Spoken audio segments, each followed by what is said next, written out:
Hello everyone, welcome back to the Abhyasana program. Myself Dr. Karthik, faculty of Tarais Academy. Today we are going to discuss about the GS1 topic. So ఈ రోజు మనం GS1 topic ని discuss చేస్తున్నాము. Okay, so ఇక GS1 topic లోకి వెళ్లే ముందు so let us have a brief understanding regarding the Abhyasana program. So ఇక Abhyasana program ఏదైతే ఉందో so it was a free initiative started by the తారాయస్ అకాడమీ.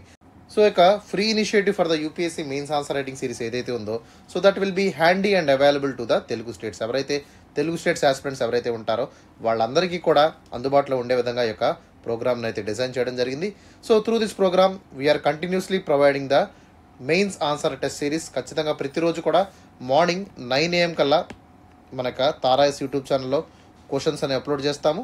అదేవిధంగా ఈవినింగ్ 5 PM కల్లా there will be detailed answer discussion అనేది కూడా మన యొక్క తారాయస్ యూట్యూబ్ ఛానల్లో అప్లోడ్ చేయడం జరుగుతుంది. సో ప్రతిరోజు మనకి ఈ ఒక ప్రోగ్రామ్ ఏదైతే ఉందో so that will be coming from Monday to Saturday. So వారానికి దాదాపుగా 6 రోజులు మన యొక్క ప్రోగ్రామ్ అనేది ఉంటుంది. So Sunday there will be completely off recording the Abhyasana program. Okay, so ఈ విధంగా ప్రోగ్రామ్ అంతా కూడా మనకి సో ఎవ్రీ వీక్ 6 days అయితే ఉంటుంది. సో ఖచ్చితంగా ప్రతి ఒక్కరు కూడా మనకు ఆన్సర్ రైటింగ్ సబ్స్క్రైబ్ చేసుకున్నట్టయితే ఓకే క్రమం తప్పకుండా ఆన్సర్స్ రెగ్యులర్గా రాసినట్టయితే మంచి సక్సెస్ అయితే మీరు సాధిస్తారు. That is for sure. ఓకేనా, సో ఒకసారి మన అభ్యాసన ప్రోగ్రామ్ గురించి మనం ఇంకొంచెం డెప్త్కి వెళ్ళినట్టయితే సో ఇక daily mains answer writing series ద్వారా ప్రతి ఒక్క ఆస్పిరెంట్కి కూడా మీ యొక్క ఆన్సర్ రైటింగ్ స్కిల్ డెవలప్మెంట్ అనేది ఇంప్రూవ్ అయ్యేటువంటి అవకాశం ఉంటుంది. ఖచ్చితంగా మీ యొక్క టైం మేనేజ్మెంట్ ఏదైతే ఉందో దాన్ని ఇంప్రూవ్ చేయడానికి ఈ యొక్క ప్రోగ్రామ్ అనేది మీకు మ్యాక్సిమంగా ఉపయోగపడుతుందమ్మా. సో ప్రతి ఒక్కరు కూడా ఖచ్చితంగా రెగ్యులర్గా ఆన్సర్స్ రాసినట్టయితే ఏమవుతుంది, మీ యొక్క ఆన్సర్ రైటింగ్ స్కిల్ ఇంప్రూవ్ అవుతుంది, టైం మేనేజ్మెంట్ ఇంప్రూవ్ అవుతుంది, అండ్ ఓవరాల్ మీ యొక్క స్కోరింగ్ ప్యాటర్న్ ఏదైతే ఉందో ఎస్పెషల్లీ మీ యొక్క మెయిన్ స్కోర్ ఎట్లా ఇంప్రూవ్ చేసుకోవాలనేటువంటి అభ్యర్థులు ఎవరైతే ఉన్నారో వాళ్ళందరికీ కూడా ఒక మంచి అవకాశం కింద యొక్క మన యొక్క అభ్యాసన ప్రోగ్రామ్ అనేది మీకు ఉపయోగపడుతుంది. సో ఖచ్చితంగా ప్రతి ఒక్కరు కూడా క్రమం తప్పకుండా మన యొక్క అభ్యాసన ప్రోగ్రామ్ని మిస్ కాకుండా ఫాలో అవ్వండి. Okay, so that will be immensely helpful for your mains examination. ఓకేనమ్మా, రైట్. సో ఒకసారి అభ్యాసన ఒక డీటెయిల్ షెడ్యూల్లోకి వెళ్ళినట్టయితే సో ఎట్లా మనకు ప్రోగ్రామ్ ఉంటుంది, సో మండే ఏముంటాయనేటువంటి అంశాలు మనం చూసినట్టయితే so it all start with the Monday. So Monday మనకి Day 1గా ఉంటుంది కాబట్టి సో మండే మనం స్టార్ట్ చేస్తాము. So Day 1 of Abhyasana will start with the so మొట్టమొదటి రోజు that will be the Monday. So ప్రతి సోమవారం మనకి అభ్యాసన ప్రోగ్రాంలో GS1 పేపర్తో స్టార్ట్ అవుతుందమ్మా. సో GS1 పేపర్లో ఉన్నటువంటి టాపిక్స్లోకి మనం వెళ్ళినట్టయితే first topic will be the Indian history. So భారతదేశ చరిత్రతో మనం ఈ యొక్క ప్రోగ్రామ్ని స్టార్ట్ చేస్తాము. ఇండియన్ హిస్టరీలో మనకి 3 సబ్ టాపిక్స్ ఉన్నాయమ్మా. So first one will be the ancient history, ప్రాచీన చరిత్ర. Second one will be the medieval history, మధ్యయుగపు చరిత్ర. And third one will be the modern history. So ఆధునిక చరిత్ర అనేది మనకి ఇక్కడ ఇండియన్ హిస్టరీలో పార్ట్స్గా ఉన్నాయి. అండ్ సెకండ్ టాపిక్ ఏది అంటే మనకి world history. So world history will be the second topic in the GS1 టాపిక్. అండ్ థర్డ్ టాపిక్లోకి వెళ్ళినట్టయితే third topic is the art and culture. So art and కల్చర్లోంచి ఎక్కువగా క్వశ్చన్స్ వస్తున్నాయమ్మా, దీని మీద ఎక్కువగా ఎంఫసిస్ చేయండి. And fourth topic is Indian society. So Indian society also ఎక్కువగా మనకు అటెన్షన్ వస్తుంది రీసెంట్లీ. సో దీని మీద కూడా మీరు ఎక్కువగా ఫోకస్ అయితే చేయాల్సి ఉంటుంది. అండ్ ఫైనల్లీ ఫిఫ్త్ టాపిక్ ఏదైతే ఉందో that will be the post independence consolidation. So దీంట్లోంచి మ్యాక్సిమం టు మ్యాక్సిమం ఒక క్వశ్చన్ అయితే మీరు ఎక్స్పెక్ట్ చేయొచ్చు, not more than that. And last topic మనకి that is the India and world geography. So ఇవన్నీ topics అన్నీ కూడా మనం సోమవారం మన యొక్క GS1 అభ్యాసన ప్రోగ్రాంలో కవర్ చేయడం జరుగుతుంది. ఓకేనా, and coming to the second day of the Abhyasana.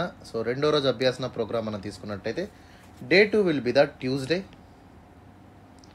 So మంగళవారం మనకి Day 2 ఆఫ్ అభ్యాసన ఉంటుందమ్మా. సో Day 2లో మనం GS2 టాపిక్ని కవర్ చేస్తాము. సో ప్రతి మంగళవారం మన యొక్క టాపిక్ ఏంటి, GS2. సో ఒకసారి మనం సబ్ టాపిక్స్లోకి వెళ్ళినట్టయితే first will be the Indian polity. So Indian పాలిటీని మనం డిస్కస్ చేయడం జరుగుతుంది.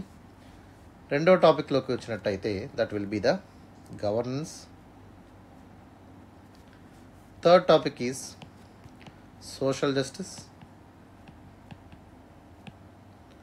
And last and final topic is the international relations. Okay, ఇవన్నీ టాపిక్స్ని మనం సో ఇప్పుడు కవర్ చేస్తామో మంగళవారం GS2 ఆఫ్ అభ్యాసనలో మనం కవర్ చేయడం జరుగుతుంది. Okay, right. And coming to the Day 3 of Abhyasana మూడో రోజు మనం తీసుకున్నట్టయితే the Day 3 we're going to cover about the Wednesday. So Wednesday మనం GS3 టాపిక్స్ని కవర్ చేస్తాము. సో GS1 లాగానే ఇక్కడ కూడా మనకి దాదాపుగా 6 టాపిక్స్ అనేవి ఉంటాయమ్మా. So first and foremost topic will be the Indian economy. So మొట్టమొదటిగా మనకి భారతదేశ ఆర్థిక వ్యవస్థ గురించి మనం చదువుకోవాల్సి ఉంటుంది. That will be the Indian economy. Second one is the science and technology. So ఎక్కువ ఈ రెండు టాపిక్స్ నుంచి క్వశ్చన్స్ ఎక్కువగా రావడం జరుగుతుందమ్మా. అదేవిధంగా సో నా సబ్జెక్ట్ అయినటువంటి ఎన్వైర్న్మెంట్. సో ఎన్వైర్న్మెంట్ నుంచి కూడా మీకు 4 to 5 క్వశ్చన్స్ వరకు ఎక్స్పెక్ట్ చేయొచ్చు. Okay, and after this small topics అయినటువంటి డిజాస్టర్ మేనేజ్మెంట్ కానివ్వండి, లేదా ఇంటర్నల్ సెక్యూరిటీ తీసుకోండి. సో వీటి నుంచి 1 or 2 క్వశ్చన్స్ వరకు ఎక్స్పెక్ట్ చేయొచ్చు. Okay, and last topic is the agriculture. So వీటినన్నింటినీ కూడా మనం Day 3 ఆఫ్ అభ్యాసంలో కవర్ చేయడం జరుగుతుంది. That too on the Wednesday, బుధవారం. ఓకేనా, రైట్. సో ఇక్కడ వరకు మనకి నార్మల్ సెషన్స్ అనేవి ఉంటాయి. సో Day 4 నుంచి మనకి స్పెషల్ సెషన్స్ అయితే కండక్ట్ చేయడం జరుగుతుంది. ఓకే, అవి ఏంటో చూద్దాం. And coming to the Thursday, that will be the Day 4 of Abhyasana. So 4వ రోజు అభ్యాసనంలో మనకి సో ప్రతి గురువారం మనకి ఎట్లా ఉంటుందమ్మా. So we are conducting a special session on the ethics. So GS4 topic మీద మనం స్పెషల్ సెషన్ అయితే కండక్ట్ చేస్తున్నాము. So through this special session we are covering the ethics, integrity and aptitude. Okay, so ఈ 3 టాపిక్స్ని మనం కవర్ చేయడం జరుగుతుంది. సో ఓవరాల్ మొత్తం సిలబస్లో ఉన్నటువంటి ఇంపార్టెంట్ టాపిక్స్ అన్నిటినీ కూడా క్వశ్చన్ అండ్ ఆన్సర్ ఫార్మాట్లో ఈ యొక్క ప్రోగ్రామ్ ద్వారా మీకు ఇవ్వడం జరుగుతుంది. సో దాన్ని ఖచ్చితంగా మీరు రెగ్యులర్గా 6 months వరకు ప్రాక్టీస్ చేసినట్టయితే, ఓకే, సో రెగ్యులర్గా 6 నెలల వరకు థియరీని అదేవిధంగా కేస్ స్టడీస్ని మీరు రెగ్యులర్గా ప్రాక్టీస్ చేసినట్టయితే ఖచ్చితంగా మీకు ఈ యొక్క 250 మార్క్స్ అనేటువంటి GS4 పేపర్లో అట్లీస్ట్ 125 మార్క్స్ టార్గెట్గా మీరు పెట్టుకున్నట్టయితే సో టార్గెట్ని మీరు సునాయాసంగా రీచ్ అయ్యేటువంటి అవకాశం ఉంటుంది. ఓకే, ఖచ్చితంగా ప్రతి ఒక్కరు కూడా ఎథిక్స్ అనేటువంటి పేపర్ హార్డ్గా ఉంటుంది. సో కష్టం, ఎక్కువ స్కోర్ చేయడం అనేటువంటి సో ఏవైతే మీ యొక్క బిలీఫ్స్ ఉంటాయో, నోషన్స్ ఉంటాయో వాటిని అన్నింటినీ కూడా తీసి పక్కన పెట్టేయండి. So ethics is very very easy subject. So especially DK Balaji అనేటువంటి ఒక స్మాల్ బుక్ ఉంటుందమ్మా. So I'm suggesting that book. ఖచ్చితంగా ప్రతి ఒక్కరు ఇలాంటి ఒక బుక్ని చదవండి. సో చిన్న బుక్స్ తీసుకోండి, not less than like lexicon కానివ్వండి, కార్తికేయన్ కానివ్వండి, లేదా సుబ్బారావు కానివ్వండి, ఇవన్నీ హ్యూజ్ బుక్స్. బట్ DK బాలాజీలో మీకు ఏమవుతుందంటే సునాయాసంగా కాన్సెప్ట్ అంతా కూడా చాలా చిన్నగా ఉంటుంది. సో హ్యాండ్ బుక్ కాబట్టి ఈజీగా మీరు చదివేటువంటి అవకాశం ఉంటుంది. అట్లీస్ట్ ఒక 10 డేస్లో బుక్ మీరు కంప్లీట్ చేసేయచ్చు. అంత చిన్న బుక్ అనమాట. అర్థమవుతుందా? సో దాన్ని కొనండి, ఖచ్చితంగా విత్ ఇన్ టైంలో చదివేయండి. Okay, so then start writing the Abhyasana answers. Okay, so ఒక 10 డేస్లో మీరు కంప్లీట్ చేసుకున్నట్టయితే ఆఫ్టర్ 10 days మీరు ప్రతి గురువారం అభ్యాసన ప్రోగ్రాంలోకి వచ్చి సో క్వశ్చన్ ఏంటో చూసుకొని దాన్ని ఆన్సర్ రాయడానికి ప్రయత్నం చేయండి. ఓకేనా?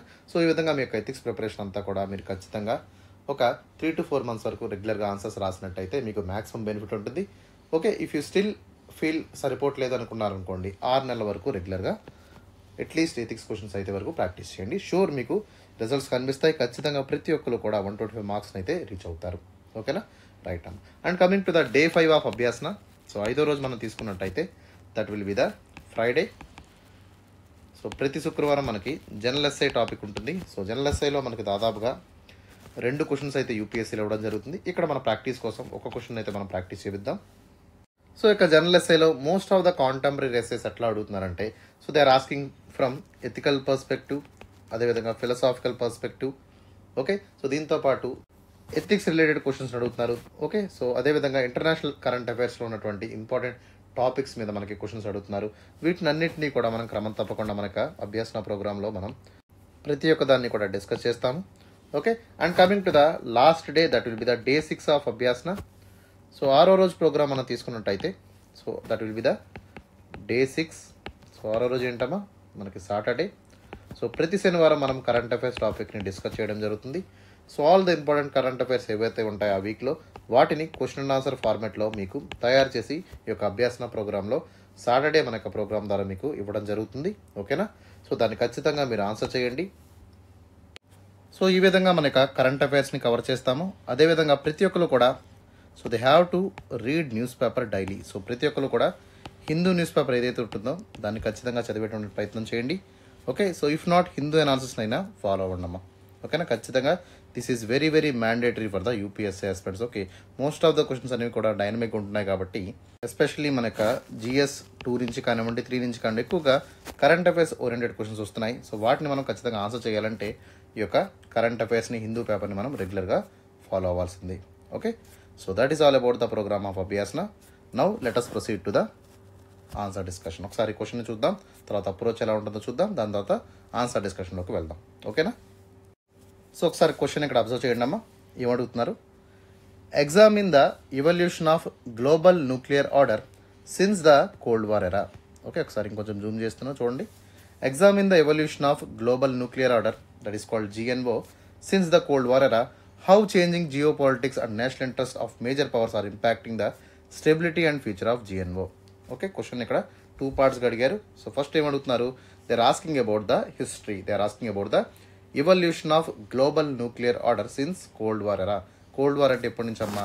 So after the world war, especially second world war తర్వాత మనకి ఈ యొక్క కోల్డ్ వార్ పీరియడ్ అనేది స్టార్ట్ అయింది. Okay, so this cold war period ఏదైతే ఉందో and it was ended in the 1991. So Soviet disintegration తర్వాత ఈ కోల్డ్ వార్ అనేది ఎండ్ అయింది. And this cold war is between the 2 super powers. One is USSR, so present ఉన్నటువంటి Russia, and other power is the USA. So ఈ 2 దేశాల మధ్య పచ్చగడ్డి వేస్తే బొగ్గుమనేటువంటి పరిస్థితి ఏర్పడింది. But they won't fight directly. Okay, డైరెక్ట్గా వాళ్ళు ఎప్పుడు ఫైట్ చేయలేదు. They are fighting by supporting the allies. Okay, దాన్ని మనం కోల్డ్ వార్ కింద చెప్తాము. సో కోల్డ్ వార్ ఎరా దగ్గర నుంచి ఈ యొక్క global nuclear order, especially nuclear పవర్స్ని ఎట్లా మేనేజ్ చేస్తున్నారనేటువంటి అంశాన్ని ఇక్కడ మనం చూద్దాం. So we have to examine the entire evolution of the GNO since cold war era. And second, how changing geopolitics and national interest of major powers are impacting the stability and future of the global nuclear order. Okay, especially యొక్క USA యొక్క geo politics కానివ్వండి, Russia యొక్క geo politics కానివ్వండి, China యొక్క geo politics కానివ్వండి. Okay, ఇవి తీసుకున్నట్టయితే so వీటి వల్ల ఎస్పెషల్లీ ఒక స్టెబిలిటీ, ఓకే, మొత్తం ఎంటైర్ వరల్డ్లో ఉన్నటువంటి స్టెబిలిటీ ఏ విధంగా హ్యాంపర్ అవుతుంది, okay, future of global nuclear order ఎట్లా మారిపోతుంది అనేటువంటి అంశాన్ని కూడా మనం ఇక్కడ డిస్కస్ చేద్దాము. ఓకే, సో ఇక క్వశ్చన్ని మనకి 15 మార్కర్ క్వశ్చన్గా అడిగారు. సో 15 మార్కర్ క్వశ్చన్ ఎట్లా రాయాలో నేను చెప్తాను, వినండి ఒకసారి. So mini classes I said, but again I'm telling you. So 15 marker క్వశ్చన్ని మనం ఎట్లా రాయాలి అంటే, so we need to write at least 250 word limit అనేది UPSC మనకి ఇవ్వడం జరిగింది. ఓకేనా? ఖచ్చితంగా ఈ యొక్క వర్డ్ లిమిట్ మనం పాటించాల్సిందే. Secondly, we need to write at least 3 page answer, 3 పేజీల ఆన్సర్ అయితే UPSC మన నుంచి ఎక్స్పెక్ట్ చేస్తుంది. అండ్ థర్డ్లీ, ఓకే, సో మనకు టైం లిమిట్ ఎంత? 11 to 12 మినిట్స్లో ఈ యొక్క ఆన్సర్ని అయితే మనం కంప్లీట్ చేయాల్సి ఉంటుంది. అర్థమవుతుందా? And coming to the 10 marker question ఇచ్చారనుకోండి, దాన్ని మీరు 150 వర్డ్స్లో ఆన్సర్ రాయాల్సి ఉంటుంది. ఓకే, ఖచ్చితంగా మీ నుంచి అయితే 2 పేజ్ ఆన్సర్ ఎక్స్పెక్ట్ చేస్తుంది. అండ్ మనకి ఇచ్చినటువంటి టైం లిమిట్ ఎంతమా? It will be around 7 to 8 minutes, 7 నుంచి 8 నిమిషాల్లోపు మనం ఈ యొక్క 10 మార్క్స్ క్వశ్చన్ అయితే ఆన్సర్ రాయాల్సి ఉంటుంది. Okay, so this was the pattern. దాదాపుగా మనకి 10 క్వశ్చన్స్ విల్ బి 15 మార్కర్ ఉంటాయి, 10 క్వశ్చన్స్ విల్ బి 10 మార్కర్ ఉంటాయి ఇన్ ద GS1, 2, 3 పేపర్స్లో. అర్థమవుతుందా? సో ఖచ్చితంగా ఈ ప్యాటర్న్ మీరు గుర్తుపెట్టుకోండి బ్లైండ్గా అండ్ ఫాలో ఇట్. ఓకే, ఎవరైతే మనకు అభ్యాసన ప్రోగ్రామ్ని ఇనీషియల్గా రాస్తున్నారో, కొత్త అభ్యర్థులు ఎవరైతే ఉన్నారో వాళ్ళు ఈ యొక్క 15 మార్కర్ క్వశ్చన్ని ఓకే అట్లీస్ట్ 11 to 12 మినిట్స్లో కాకపోయినా 15 మినిట్స్లో రాయడానికి ప్రయత్నం చేయండి. ఖచ్చితంగా స్టాప్ వాచ్ యూస్ చేస్తూ ఈ మెథడాలజీని ఫాలో అవ్వండి. అదేవిధంగా 10 మార్కర్ క్వశ్చన్ ఏదైతే ఉందో దాన్ని 10 మినిట్స్లో రాయడానికి ప్రయత్నం చేయండి. సో ఓవరాల్గా మీకు 1 మంత్ ఆఫ్ రైటింగ్ తర్వాత లేదా 1 or 2 months తర్వాత రైటింగ్ తర్వాత ఏమవుతుంది? It will be easy. ఓకేనా? సో ఈజీగా మీరు ఖచ్చితంగా ఈ యొక్క టైం లిమిట్ ఏదైతే ఉందో 15 మినిట్స్ని 11 మినిట్స్కి తీసుకొచ్చేటువంటి ప్రయత్నం చేయండి. అదేవిధంగా 10 మినిట్స్ని మీరు ఇక్కడ 7 మినిట్స్ తీసుకొచ్చేటువంటి ప్రయత్నం చేయండి. ఖచ్చితంగా మీరు చేయగలుగుతారు. So that will be easy after 3 to 4 months. ఖచ్చితంగా 3 to 4 months వరకు మీరు క్రమం తప్పకుండా రెగ్యులర్గా అలవాటు పడిపోయారు అనుకోండి. So it will be easy to you. Okay, so ఇనీషియల్గా కొంత కష్టం ఉంటుంది, but please try to right it. ఖచ్చితంగా టైం మేనేజ్మెంట్ పెట్టుకోండి, స్టాప్ వాచ్ యూస్ చేయండి, ప్రాక్టీస్ ఇట్. ఓకే, సో ఒకసారి మనం అప్రోచ్లోకి వెళ్ళినట్టయితే సో అప్రోచ్ ఏ విధంగా ఉంటుందో చూద్దాం. So we have to start with the introduction. ఖచ్చితంగా మన యొక్క గ్లోబల్ న్యూక్లియర్ ఆర్డర్ గురించి మనం మాట్లాడుతూ okay, so especially cold war తర్వాత ఉన్నటువంటి సినారియోస్ని మనం ఎక్స్ప్లెయిన్ చేస్తూ ఓకే ఏ విధంగా వెస్టర్న్ బ్లాక్ అనేది ఏర్పడింది, ఏ విధంగా ఈస్టర్న్ బ్లాక్ అనేది ఏర్పడింది, ఓకే సో ఈ రెండింటి మధ్య న్యూక్లియర్ ఆర్డర్ అనేది ఎట్లా మెన్షన్ అయింది అనేటువంటి అంశాలను కూడా మనం ఇక్కడ మాట్లాడాలి. సో బోత్ దిస్ పవర్స్ ఏవైతే ఉన్నాయో so they are preventing the nuclear danger. ఖచ్చితంగా న్యూక్లియర్ డేంజర్స్ అనేవి పట్టుకోవడానికి, మిటిగేట్ చేయడానికి, అదేవిధంగా సో ఈ యొక్క న్యూక్లియర్ వెపన్స్ ప్రొలిఫరేషన్కి తగ్గించుకోవడానికి సో చాలా ట్రీటీస్ అయితే చేసుకోవడం జరిగింది. లైక్ CTBT కానివ్వండి, NPT కానివ్వండి, ఇట్లాంటివన్నీ కూడా మనం ఓకే సో బ్రీఫ్గా మెన్షన్ చేయొచ్చు. Okay, so that will able to give you a best introduction in the topic. అర్థమవుతుందా? So coming to the body, so ఖచ్చితంగా so we have to talk about the optimism in the initial era. So cold war టైమ్స్లో ఉన్నటువంటి optimism, అదేవిధంగా cooperative international security UNSC తీసుకురావడం కానివ్వండి, okay, అదేవిధంగా NPT వైపు అడుగులు వేయడం కానివ్వండి, ఇట్లాంటివన్నీ కూడా so they offer A ambitious optimism to control the post cold war, especially post cold war అంటే ఏంటమ్మా, సో ఆఫ్టర్ 1991 తర్వాత విపరీతమైనటువంటి యొక్క గ్లోబల్ న్యూక్లియర్ ఆర్డర్ అనేది మెయింటైన్ అయింది. Okay, and we have to analyse all the important changes, ఏవైతే geo political changes ఉన్నాయో, okay, అదేవిధంగా ఏ దేశాల యొక్క నేషనల్ ఇంట్రెస్ట్ అయితే ఉన్నాయో వాటన్నిటినీ కూడా మనం మెన్షన్ చేస్తూ, సో వీటి వల్ల మనకు గ్లోబల్ న్యూక్లియర్ ఆర్డర్ యొక్క స్టెబిలిటీ ఏ విధంగా ఉంటుంది, ఏ విధంగా మారిపోతుంది, ఏ విధంగా స్ట్రైన్ అవుతుంది. ఓకే, సో ఇట్లాంటివన్నీ కూడా సో వాళ్ళ దగ్గర ఉన్నటువంటి ఆర్మ్ మోడల్ కంట్రోల్స్ ఏవైతే ఉన్నాయో, ఓకే, సో వీటన్నిటిని కూడా మెన్షన్ చేస్తూ, సో ఏ విధంగా న్యూక్లియర్ ప్రొలిఫరేషన్ ఒక ఎన్వైరన్మెంట్ని ఈ యొక్క జియో పొలిటికల్ స్ట్రెయిన్స్ అనేవి డిటోరియేట్ చేస్తాయి, అంటే ఏ విధంగా క్షీణింపు చేస్తాయి అనేటువంటి అంశాలను కూడా మనం ఇక్కడ డిస్కస్ చేద్దాం. ఓకేనా, అండ్ కమింగ్ టు ద కన్క్లూజన్లోకి వచ్చినట్టయితే, so we have to talk about the entire scenario in a summarised manner. Okay, ఖచ్చితంగా కొత్త జియో పొలిటికల్ ల్యాండ్స్కేప్స్ వల్ల, టెక్నాలజికల్ అడ్వాన్స్మెంట్స్ వల్ల, అదేవిధంగా strict world order and nuclear proliferation వల్ల ఏమవుతుందమ్మా, సో ఖచ్చితంగా మనకి గ్లోబల్ సెక్యూరిటీ అనేది ఇంప్రూవ్ అవుతుంది. ఓకే, దానికోసం మనం అన్ని ప్రయత్నాలు చేయాల్సి ఉంటుంది. So we have to adapted the new initiatives, new changes for the insuring of global security. ఈ విధంగా 3 to 4 లైన్స్లో అంటే 30 to 40 వర్డ్స్లో మనం ఇంట్రడక్షన్ని, అదేవిధంగా కన్క్లూషన్ని కూడా బ్రీఫ్గా రాస్తే సరిపోతుంది. అర్థమవుతుందమ్మా? So always be precise. ఎప్పుడైనా కన్క్లూషన్స్ రాసినప్పుడు ఒక వే ఫార్వర్డ్ కింద పాజిటివ్ ఆస్పెక్ట్లో ఎండ్ చేయండి. ఓకేనా, అదేవిధంగా ఇంట్రడక్షన్ రాసినప్పుడు ఇప్పుడు always keep it simple. So ఇష్టం వచ్చినట్టు జాగరన్స్ ఏదో యూస్ చేసి, స్టోరీస్ ఏదో యూస్ చేసి ఎస్ఐస్లో రాసినట్టు రాయొద్దు. Keep it simple. క్వశ్చన్లో ఏవైతే అడుగుతున్నారో, డిమాండ్ ఆఫ్ ద క్వశ్చన్ ఏదైతే ఉంటుందో దాన్ని తగ్గట్టుగానే మీరు ఇంట్రడక్షన్ అయితే రాయండి. Okay, don't go out of the context దాటి మీరు వెళ్ళొద్దు. అర్థమవుతుందమ్మా? రైట్, సో ఈ విధంగా మనకు అప్రోచ్ అయితే ఉంటుంది. And now let us move to the answer discussion. So ఇంకా ఎవరైతే మన ఛానల్ సబ్స్క్రైబ్ చేసుకోలేదో వెంటనే యూట్యూబ్లోకి వెళ్ళి మన యొక్క తారాయి ఛానల్ని వెంటనే ఫాలో చేయండి. అదేవిధంగా అక్కడ ఉన్నటువంటి బెల్ ఐకాన్ ఏదైతే ఉంటుందో దాన్ని హిట్ చేయండి. దాని ద్వారా మీకు సబ్స్క్రిప్షన్ లభిస్తుంది. ఓకేనా, ఇంకా ఎవరైతే మన పీడిఎఫ్స్కి యాక్సెసిబిలిటీ లేదో, ఎవరైతే పీడిఎఫ్స్ కోసం ప్రయత్నిస్తారో వాళ్ళందరూ కూడా మన యొక్క టెలిగ్రామ్ ఛానల్లో ఇమీడియట్గా జాయిన్ అవ్వండి. ఓకే, సో తారాయస్ అనేటువంటి టెలిగ్రామ్ ఛానల్ ఉంటుంది. దాంట్లో జాయిన్ అయితే all the PDFs will be accessible to you. అభ్యాసం ఒక పీడిఎఫ్స్ కానివ్వండి, ఏదైనా ఇంపార్టెంట్ కరెంట్ అఫైర్స్ ఏమైనా వీడియోస్ అప్లోడ్ చేసామనుకోండి, వాటి యొక్క పీడిఎఫ్స్ కూడా దాంట్లో మీకు ఉంటాయి. So you can download them freely. Okay, దీంతోపాటు మన ఇన్స్టాగ్రామ్ పేజ్ని కూడా లైక్ చేయండి, ఫాలో చేయండి. సో ఫైనల్లీ స్టూడెంట్స్ చెప్పేది ఏంటంటే, సో ఖచ్చితంగా ఎవరైతే మన ఛానల్ రెగ్యులర్గా ఫాలో అవుతారో, సో ఆల్ ద నోటిఫికేషన్స్ ఏవైతే ఉన్నాయో అవన్నీ కూడా మీకు సో టైమ్లీ రావడం జరుగుతుంది. దానివల్ల మీకు త్వరగా ప్రిపరేషన్ అనేది ఇంకొంచెం ఈజీ అయ్యేటువంటి అవకాశం ఉంటుంది. ఓకేనా, right. So please follows on YouTube, Telegram as well as the Instagram also. So ఒకసారి క్వశ్చన్లోకి వెళ్తే ఇంట్రడక్షన్ ఎట్లా రాయాలంటే, సో గ్లోబల్ న్యూక్లియర్ ఆర్డర్ అనేటువంటి ఏదైతే ఒక కీవర్డ్ ఉందో దాన్ని యూజ్ చేస్తూ మనం ఇక్కడ ఇంట్రడక్షన్ స్టార్ట్ చేయాల్సి ఉంటుందమ్మా. సో గ్లోబల్ న్యూక్లియర్ ఆర్డర్ ఏదైతే ఉందో, so that nuclear order was established after the world war 2. అంటే ఏంటమ్మా, సో వరల్డ్ వార్ అనేది ఎప్పటి నుంచి స్టార్ట్ అయింది? 1939 నుంచి 1945 వరకు మనకి ఈ యొక్క సెకండ్ వరల్డ్ వార్ అనేది స్టార్ట్ అయింది. సో దీంట్లో అలైడ్ పవర్స్ అనేవి ఉన్నాయి. ఓకే, అదేవిధంగా యాక్సిస్ పవర్స్ అనేవి ఉన్నాయి. అర్థమవుతుందా? సో అలైడ్ పవర్స్కి, యాక్సిస్ పవర్స్కి మధ్యన ఈ యొక్క గ్లోబల్ వార్, వరల్డ్ వార్ అనేది జరిగింది. ఓకే, దీంట్లో అలైడ్ పవర్స్ అనేవి విజయం సాధించాయి. ఎస్పెషల్లీ అలైడ్ పవర్స్లో ఉన్నటువంటి ఇంపార్టెంట్ కంట్రీస్ ఏంటమ్మా, USSR, USA. So great Britain ఉన్నప్పటికీ ఇట్ వాస్ కంప్లీట్లీ డివాస్టేటెడ్. ఈ రెండు కూడా సుప్రీం హీరోస్ కింద నిలబడడం జరిగింది.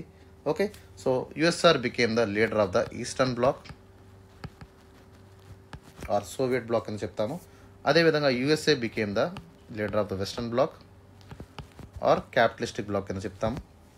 ఓకే, సో ఇక వరల్డ్ వార్ టైం నుంచి ఏమైందమ్మా, after the end of the world war, okay, అప్పుడేంటి అరౌండ్ 1945 ఎండ్ అయింది. సో 46 పీరియడ్ నుంచి మనకి ఏమైంది, there was a strained relationship between the USSR and USA. So యుఎస్ఎస్ఏకి యుఎస్ఎస్ఆర్కి మధ్య సో ఈ యొక్క స్పర్ధలు అయితే రావడం జరిగింది. సో దీనివల్ల కోల్డ్ వార్ అనేది రెండు దేశాల మధ్య స్టార్ట్ అయింది. ఓకే, సో కోల్డ్ వార్ అనేది ఏంటి, especially they don't want to fight directly. అంటే ఏంటి, సో ఎటువంటి న్యూక్లియర్ వెపన్స్ వాడకుండా, ఓకే, సో ఎటువంటి ఆర్మ్స్ రేస్ వాడకుండా, ఓకే, సో స్లోగా అంటే ఇండైరెక్ట్గా వాళ్ళు ఫైట్ చేసుకున్నారు. They don't have direct confrontation. డైరెక్ట్గా ఎవరి మీద వాళ్ళు యుద్ధం చేసేటువంటి ప్రయత్నం చేయలేదు. They are fighting back of it. Okay, ఆధిపత్య పోరు అనేది ఇక్కడ రెండు దేశాల మధ్య నడిచిందనమాట. Okay, so this is nothing but the cold war. Okay, ఫైనల్గా కోల్డ్ వార్ అనేది 1991 అంటే యుఎస్ఎస్ఆర్ ఇంటిగ్రేషన్ తర్వాత ఈ యొక్క కోల్డ్ వార్ అనేది ఎండ్ అయింది. అండ్ లేటర్ ఆన్ 91 తర్వాత మనకి రష్యాతో పాటు దాదాపుగా 14 కంట్రీస్ అనేవి ఈ యొక్క సోవియట్ యూనియన్ నుంచి ఏర్పడడం జరిగింది. ఓకేనమ్మా, సో దీంతో మనకి ఈ యొక్క కోల్డ్ వార్ అనేది ఎండ్ అయింది. But the important principles regarding the cold war ఏంటంటే, so they wanted to ensure mutual stability between the major nuclear rivals. Okay, రెండు దేశాలు కూడా by the time of cold war they got nuclear weapons. So nuclear weapons అనేవి ఎంత డ్రెడ్ఫుల్లో మనకు తెలుసు. Especially we saw the Hiroshima Nagasaki ప్రాంతాలు మనం చూసినట్టయితే ఇప్పటికీ కూడా గడ్డిపోచు అనేది కూడా మొలవట్లేదు. సో అట్లాంటి దారుణమైనటువంటి పరిస్థితి రాకుండా రెండు దేశాలు కూడా జాగ్రత్త పడ్డాయి. So both maintain mutual stability, they were not confronting the nuclear weapons. Okay, ఖచ్చితంగా ఈ యొక్క న్యూక్లియర్ రైవల్స్ ఎవరైతే ఉన్నారో యుఎస్ఏ కానివ్వండి, సోవియట్ యూనియన్ కానివ్వండి, రెండు కూడా సంయమనం పాటించి, నాన్ ప్రొలిఫరేషన్ పాటించి, ఓకే, న్యూక్లియర్ వెపన్స్ని ఎవరూ కూడా ఇంకొంచెం ఎక్వైర్ చేసుకోకుండా ఆపేటువంటి ప్రయత్నం చేశారు. ఓకే, టిల్ 1971 వరకు so most of the P5 countries ఏవైతే ఉన్నాయో వాటికి మాత్రమే న్యూక్లియర్ వెపన్స్ ఉండేవి. తర్వాత 1971లో India didn't sign the NPT. So ఇండియాతో పాటు దాదాపుగా ఇండియా అనేది, పాకిస్తాన్, ఇజ్రాయెల్, ఈ మూడు దేశాలు కూడా ఎన్పిటీలో సైన్ చేయలేదు. ఈ మూడు కూడా later on they acquired the nuclear powers. Okay, ఎన్పిటీలో సైన్ చేసినటువంటి నార్త్ కొరియా కానివ్వండి లేదా ఇరాన్ కానివ్వండి, ఇవి బయటకు వచ్చి న్యూక్లియర్ పవర్స్ అయితే అక్వైర్ చేసుకోవడానికి ప్రయత్నం చేస్తున్నాయి. ఓకే, ఈ విధంగా ఓవరాల్ హిస్టరీ అంతా కూడా చెప్పాను. బట్ ఇంత అక్కర్లేదు. You need to right a brief account on the global nuclear order on post cold war. Okay, so cold war times ఉన్నటువంటిది ఎట్లా ఉందనేటువంటి పరిస్థితి బ్రీఫ్గా 3 to 4 లైన్స్లో రాస్తే మనకి సరిపోతుంది. ఓకేనమ్మా, అర్థమవుతుందా? And coming to the evolution of the global nuclear order since the cold war. Cold war తర్వాత నుంచి యొక్క గ్లోబల్ న్యూక్లియర్ ఆర్డర్ అనేది ఎట్లా డెవలప్ అయింది అనేటువంటి అంశాన్ని చూద్దాం. So first one is construction of the nuclear order. Okay, ఈ యొక్క న్యూక్లియర్ ఆర్డర్ అనేది ఎట్లా కన్స్ట్రక్ట్ అయింది. ఓకే, ఎవరికి దీనికి ఆద్యులు అంటే ఖచ్చితంగా యునైటెడ్ నేషన్స్ ఆన్సర్ మనం చెప్పాల్సి ఉంటుంది. So initial efforts was focus to create on mutual deterrence. రెండు కూడా మ్యూచువల్ డిటరెన్స్ అంటే ఏంటి, పరస్పరం ఒకరి మీద ఒకరు దాడి చేసుకోకుండా, డైరెక్ట్ రేస్ లేకుండా ఆర్మ్స్ కంట్రోల్ అనేది మెయింటైన్ చేశారు. Okay, so they are not engaging in the direct war. That is the major thing of the maintaining of nuclear order. Particularly USA కానివ్వండి, యూఎస్ సోవియట్ యూనియన్ కానివ్వండి, ఎక్కడా కూడా ఏ టైంలో కూడా మనకి ఇక్కడ న్యూక్లియర్ వెపన్స్ అనేవి యూజ్ చేయకుండా ఒక డిటరెన్స్ని, ఒక ఆర్మ్స్ కంట్రోల్ని అయితే మెయింటైన్ చేయడం జరిగింది. Later on all the countries where signed NPT. అన్ని దేశాలు కూడా అంటే ఏంటమ్మా, సో ప్రపంచ దేశంలో ఉన్నటువంటి ప్రతి దేశం కూడా, ఐక్యరాజ్య సమితిలో ఉన్నటువంటి దాదాపు అన్ని దేశాలు కూడా ఎక్సెప్ట్ ఇండియా, ఇజ్రాయిల్, పాకిస్తాన్, ఈ మూడు కూడా సైన్ చేయలేదు. సో 1970లో మనకి ఎన్పిటి అనేది ఎఫెక్టివ్గా స్టార్ట్ అయింది. And it became a cornerstone in maintaining the order. Okay, so ఇప్పటికి కూడా దాదాపుగా న్యూక్లియర్ వెపన్స్ ఉన్నటువంటి దేశాలు ఏంటంటే, so that will be the P5 countries, Israel, India, Pakistan. అఫీషియల్గా ఇవైతే వీటికి ఉన్నాయి. సో కొంతమంది నార్త్ కొరియా కూడా న్యూక్లియర్ వెపన్స్ ఉన్నాయనేటువంటి మాట చెప్తున్నారు, because they came out of the NPT. అదేవిధంగా ఇరాన్ కూడా, so they came out of NPT and they were also having some kind of. Okay, so ఒక ఊహాగానాలు అయితే ఉన్నాయి, అఫీషియల్గా అయితే డేటా లేదు. అర్థమవుతుందా? సో ఈ విధంగా అన్ని దేశాలు కూడా ఈ యొక్క న్యూక్లియర్ నాన్ ప్రొలిఫరేషన్ ట్రీటీని అయితే మెయింటైన్ చేశాయి ఫ్రమ్ ద 1970s టిల్ 2024 దాకా. ఈవెన్ జపాన్ లాంటి అడ్వాన్స్ కంట్రీస్ కూడా, సౌత్ కొరియా లాంటి అడ్వాన్స్ కంట్రీస్ కూడా వీళ్ళెక్కడా కూడా న్యూక్లియర్ వెపన్స్ని అక్వైర్ చేసుకునేటువంటి ప్రయత్నం చేయలేదు, because of the nuclear non proliferation treaty. అంత మంచి ఒక వరల్డ్ ఆర్డర్ని అయితే ఈ యొక్క ఎన్పిటి అయితే మెయింటైన్ చేయగలిగిందమ్మా. ఓకేనా? And second one, post cold war optimism ఏదైతే ఉందో, especially after the end of the cold war. Okay, so ఏమైందమ్మా, సో మాస్కో అంటే ఏంటి, సో రష్యా యొక్క క్యాపిటల్ని మాస్కో అంటాం, యుఎస్ యొక్క క్యాపిటల్ వాషింగ్టన్ అంటాం. ఈ రెండు దేశాల మధ్య ఉన్నటువంటి హాస్టిలిటీ ఏదైతే, యుద్ధ వాతావరణం ఏదైతే ఉందో అది తగ్గింది. ఓకే, సో దీని ద్వారా ఏమైంది, ఒక పొటెన్షియల్ కన్సెన్సస్ అనేది డెవలప్ అయింది, కోఆపరేషన్ అనేది డెవలప్ అయింది, ఇంటర్నేషనల్ సెక్యూరిటీ సిస్టమ్ అనేది కొంచెం ఫర్దర్గా రోబస్ట్గా తయారైంది. Okay, so after 1991 so situation is very very calm. Okay, ప్రతి ఒక్కరు కూడా, అందరూ కూడా అంబిషియస్ ఆర్మ్స్ కంట్రోల్ వైపు వెళ్ళడం అయితే జరిగింది. Okay, so post world war optimism అనేది కూడా one of the important evolution to maintain the global nuclear order. Okay, so after post cold war తర్వాత సో జియో పాలిటిక్స్ అనేవి ఎట్లా మారాయి, నేషనల్ ఇంట్రెస్ట్ అనేవి ఎట్లా బయటకు వస్తున్నటువంటి విషయాన్ని కూడా మనం ఇక్కడ చూడాల్సి ఉంటుంది. So disillusionment of early optimism especially మనకు తీసుకున్నట్టయితే, so after the post world war has been dashed. Okay, so Russia has strain relation with the west. Okay, so Russia ఏం చేసిందమ్మా, వెస్ట్తో ఈ రిలేషన్స్ అనేవి చెడగొట్టుకుంది. Okay, so now Russia is confronting with the USA. దీంతో పాటు Chinese extreme rise అనేది మనం చూస్తున్నాము. అదేవిధంగా emergence of nuclear states like India కానివ్వండి, పాకిస్తాన్ కానివ్వండి, so they wear not sign the NPT. దీంతో పాటు Israel is continuously attacking Palestine. వీటి వల్ల ఏమవుతుందమ్మా, సో ఒక ఆప్టిమిజం ఏదైతే ఉందో అది ఒక డిజల్యూషన్ కింద మారిపోవడం జరిగింది. Okay, so right now the relations were more complicated. Okay, అదేవిధంగా గ్లోబల్ న్యూక్లియర్ ల్యాండ్స్కేప్ ఏదైతే ఉందో so that is changing every day. ప్రతి ఒక్కరు కూడా ఏమవుతున్నారో సో ఆర్మ్స్ కంట్రోల్ అగ్రిమెంట్స్ ఏవైతే ఉన్నాయో అవన్నిటినీ కూడా పక్కన పెట్టేసినటువంటి పరిస్థితి సో కొంచెం కొంచెం మనకు కనబడుతుంది. సో సర్వైలెన్స్ కానివ్వండి, యాక్యురసీ టెక్నాలజీస్ కానివ్వండి, వీటితో పాటు ఏమవుతుందమ్మా, so especially advancements in surveillance కానివ్వండి, యాక్యురేట్ టెక్నాలజీస్ ద్వారా ఎంతవరకు మెయింటైన్ చేసినటువంటి స్టెబిలిటీ కాస్త ఓకే సో ఒక్కసారే స్ట్రైన్ అవుతుంది, ఇరోడ్ అవుతున్నటువంటి పరిస్థితులు మనకి ఇక్కడ కనబడుతున్నాయి. Okay, so after the post cold war. Okay, and next one will be the strain in traditional arms control models. ఖచ్చితంగా క్లాసికల్ ఆర్మ్స్ మోడల్స్ అయినటువంటి సిటీబీటీ కానివ్వండి, ఎన్పిటి కానివ్వండి, okay, so MTCR missile technology control regime, ఇవన్నీ కూడా ఏమవుతున్నాయి, so USA Russia agreements అన్నీ కూడా they will be under immense pressure. Okay, చాలా ప్రెషర్తో ఈ యొక్క అగ్రిమెంట్స్ అన్నీ కూడా చేయడం జరిగింది. Now there is no such pressure. So ప్రస్తుతం ఉన్నటువంటి ఈ యొక్క చేంజింగ్ సెక్యూరిటీ క్లైమేట్లో okay so return of great power competition అనేది కూడా జరిగేటువంటి అవకాశం ఉంది. Because they are directly confronting with each other. So Chinese phenomenal rise వల్ల USA is also increasing its the arms రేస్ని ఇంక్రీజ్ చేస్తుంది. Nevertheless arms controls remains crucial in reducing the future nuclear war. ఖచ్చితంగా third world war వైపు వెళ్లకుండా, nuclear wars వైపు వెళ్లకుండా ఖచ్చితంగా so ఐక్యరాజ్య సమితి అనేది ఖచ్చితంగా చర్యలు తీసుకోవాల్సి ఉంటుంది. ప్రతి దేశం కూడా ఓకే ఖచ్చితంగా సమన్వయం తీరాల్సిందే. సమన్వయం ఏదైతే పాటిస్తుందో దానివల్ల ఏమవుతుందో ప్రపంచంలో శాంతి, peace and stability will always gives growth and development. ఖచ్చితంగా పీస్ వల్ల ఏమవుతుందో ప్రాస్పరిటీ అనేది డెవలప్ అవుతుంది. సో ఇవన్నీ కూడా గుర్తుపెట్టుకున్నట్టయితే సో సెకండ్ వరల్డ్ వార్ తర్వాత పరిస్థితి ఎట్లా ఉందో మనం చూసాము. సో అట్లాంటిది మళ్ళీ కూడా మనం తెచ్చుకునేటువంటి ధైర్యం కూడా చేయకూడదు. Okay, so we have to control arms race, we have to control this power hunger, power competition ఏదైతే ఉందో. ఓకే, సో ఏదైతే హెజమనీ వైపు ప్రయత్నిస్తున్నారో అవన్నీ కూడా మనం కంట్రోల్ చేసేటువంటి ప్రయత్నం చేయాలి. And if you see there is a lot of deteriorating environment regarding the non proliferation treaty. So NPT నుంచి చాలా దేశాలు బయటికి రావడం జరుగుతుంది. సో మనకి ఎస్పెషల్లీ రష్యా, యుఎస్ఏ, చైనా ఇవన్నీ కూడా ఏమైనాయమ్మా, so they recently withdraw the joint JCPOA. Okay, so joint cooperation on plan of action నుంచి, అంటే సో ఇరాన్ డీల్ అంటాం సింపుల్గా. ఇరాన్కి, యుఎస్ఏకి, అదేవిధంగా యూరోపియన్ పవర్స్కి మధ్య జరిగినటువంటి డీల్ ఏదైతే ఉందో సో ఆ డీల్ నుంచి విత్డ్రా జరిగింది. అలాగే మనకు నార్త్ కొరియా, మన కిమ్ మామని చూస్తే మనకు అర్థమవుతుంది ఆటోమేటిక్గా. So he is very much ambitious, especially nuclear ambitions వైపు వెళ్తున్నాడు. So he is continuously threatening Japan, USA, మా దగ్గర ఇంటర్ కాంటినెంటల్ బ్యాలిస్టిక్ మిసైల్స్ ఉన్నాయి, మీ మీదకి ప్రయోగిస్తాము, so they will be nuclear powered అనేటువంటి విషయాన్ని కూడా తరచుగా చెప్పడం జరుగుతుంది. సో ఇట్లాంటి టెన్షన్స్ మధ్య, ఇట్లాంటి డిటోరియేటింగ్ ఎన్వైరన్మెంట్ మధ్య న్యూక్లియర్ నాన్ ప్రొలిఫరేషన్ అనేది ఎట్లా మెయింటైన్ అవుతుంది అనేటువంటిది కూడా ఒక ప్రశ్నార్థకంగా మారుతుంది. ఖచ్చితంగా అన్ని దేశాలు కూడా సమన్వయం పాటించి they have to hold the NPT. Okay, so India గురించి మనకు తెలుసు, India won't use such kind of things. అదేవిధంగా పాకిస్తాన్ కూడా, especially Pakistan will be pressured by the powers like Russia కానివ్వండి లేదా యూఎస్ఏ కానివ్వండి. బట్ నార్త్ కొరియా సిచ్యువేషన్ కానివ్వండి, ఇరాన్ సిచ్యువేషన్ కానివ్వండి అట్లా లేదు. ఓకే, రీసెంట్గా మీరు చూసినట్టయితే Iran president was killed in the chopper crash. Okay, ఇట్లాంటివన్నీ so they will rise some kind of tensions. Okay, nuclear warfare వైపు తీసుకెళ్లేటువంటి అవకాశం మనకి ఇక్కడ ఏర్పడుతుంది. ఎస్పెషల్లీ ఇజ్రాయెల్ కానివ్వండి, ఇరాన్ కానివ్వండి, so both seemingly they have their nuclear powers. కాబట్టి ఖచ్చితంగా ఎట్లాంటి జియో పొలిటికల్ టెన్షన్స్ అయితే మనం ఆపి తీరాల్సినటువంటి బాధ్యత అందరి మీద ఉంది. ఓకేనా. And next important point is the adoption of new strategic approaches. ఖచ్చితంగా కరెంట్ జియో పొలిటికల్ కంటెస్ట్కి రిక్వైర్ అయినటువంటి స్టెబిలిటీని మనం మెయింటైన్ చేయాలంటే ఖచ్చితంగా మనకి అగ్రిమెంట్స్ అన్నింటినీ కూడా రీథింక్ చేయాలి.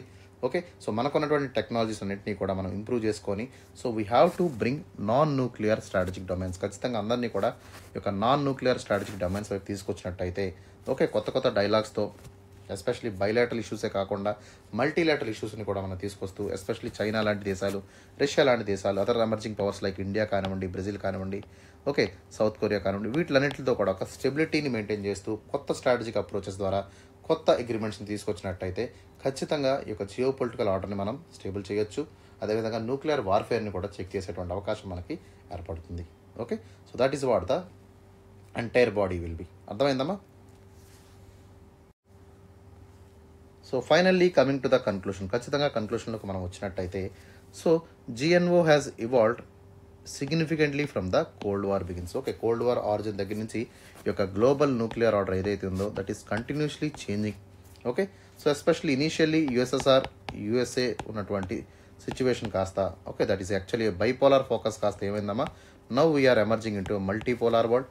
So more complex and more multipolar reality వల్ల ఏమైంది, మనకి ఛాలెంజ్ అనేవి విపరీతంగా ఎక్కువైపోయి. Okay, so changing of geopolitical landscape especially మనకి చైనా ఎక్వైర్ చేసుకుంది, యూరోపియన్ పవర్స్ దగ్గర ఎస్పెషల్లీ బ్రిటన్ దగ్గర కానివ్వండి, ఫ్రాన్స్ దగ్గర కానివ్వండి, వీళ్ళ దగ్గర కూడా మనకి so they have the nuclear weapons ఉన్నాయి. ఇండియాలో తీసుకున్నట్టయితే సో ఇండియాకి అదేవిధంగా పాకిస్తాన్కి న్యూక్లియర్ వెపన్స్ ఉన్నాయి. సో సౌత్ కొరియా దగ్గర లేవు, నార్త్ కొరియా దగ్గర ఉన్నాయి. So South Korea is very much scared of north Korea. Okay, అదేవిధంగా జపాన్ కూడా అదే పరిస్థితిలో ఉంది. ఓకేనా, ఇక్కడ పక్కన చూస్తే ఇజ్రాయెల్కి ఉంది, ఇరాన్కి ఉన్నాయి. సో వీళ్ళందరూ కూడా దేవర్ షిఫ్టింగ్ ద బైపోలార్ స్ట్రాటజీస్ నుంచి మల్టీపోలార్ స్ట్రాటజీస్ వైపు మూవ్ అవుతున్నారు. ఓకే, సో ఖచ్చితంగా దీన్ని మనం ఈ యొక్క కాంపిటీషన్ పవర్ని మనం రెడ్యూస్ చేయాలంటే సో మనం ఏం చేయాలి, so we need to adapt the newer technologies. ఖచ్చితంగా న్యూ టెక్నాలజీస్ వైపు మనం అడుగులు వేయాలి. ఓకే, అదేవిధంగా మనకు అప్రోచెస్ ఏవైతే ఉన్నాయో వాటిని రీషేప్ చేస్తూ రిఫర్బిష్ చేస్తూ ఆర్మ్స్ కంట్రోల్ వైపు నాన్ ప్రొలిఫరేషన్ వైపు మనం అడుగులు వేసినట్టయితే ఖచ్చితంగా ఈ యొక్క గ్లోబల్ న్యూక్లియర్ ఆర్డర్ యొక్క స్టెబిలిటీని ఎఫెక్టివ్ని కూడా మనం ఎఫెక్టివ్గా మెయింటైన్ చేసినట్టు అవుతుంది. అదేవిధంగా మేజర్ పవర్స్ ఎవరైతే ఉన్నారో so they have to bring lot of changes. అందరూ కూడా చేంజెస్ని తీసుకొచ్చి కొత్త అవెన్యూస్ వైపు ఓకే కొత్త కోఆపరేషన్ వైపు వెళ్ళినట్టయితే so automatically all the people should able to maintain the proper dialogue. So multilateral dialogue ద్వారా ఓకే ఒక స్టేబుల్ అండ్ సెక్యూర్ గ్లోబల్ ఎన్వైర్న్మెంట్ని అయితే మనం తీసుకురాగలుగుతాము. So then only we can able to maintain a strict global nuclear order in the entire world. Okay, ఈ విధంగా మనకు టాపిక్ని అయితే కంక్లూడ్ చేసుకుందాం. ఓకేనా, so that is all about for today. So చాలా ఎఫర్ట్స్ పెట్టి వీడియోస్ అది చేస్తున్నామా, సో ప్లీజ్ మా యొక్క వీడియోస్ అన్నింటినీ కూడా అక్నాలెడ్జ్ చేయండి. సో అదేవిధంగా మన ఫ్రెండ్స్ ఎవరైతే ఉంటారో వాళ్ళకు కూడా సెండ్ చేసేటువంటి ప్రయత్నం చేయండి. Okay, and please follow the channel of తారాయస్ ఛానల్ రెగ్యులర్గా ఫాలో చేయండి. సబ్స్క్రైబ్ చేసుకుంటే ప్రతి ఒక్క నోటిఫికేషన్ కూడా మీకు ఈజీగా యాక్సెసిబుల్గా ఉంటుంది. అర్థమవుతుందమ్మా? So that is all about for today. ఖచ్చితంగా మీకు ఏదైనా డౌట్స్ ఉన్నట్టయితే you can use the comment సెక్షన్లో మీరు కామెంట్ చేయొచ్చు. You can ask any doubt with in 24 hours of time. ఖచ్చితంగా 24 గంటల్లో మీ డౌట్స్ ఏవైతే ఉంటాయో వాటిని అన్నింటినీ కూడా నేను అడ్రస్ చేస్తాను. Okay, so that's all for today. Have a great day.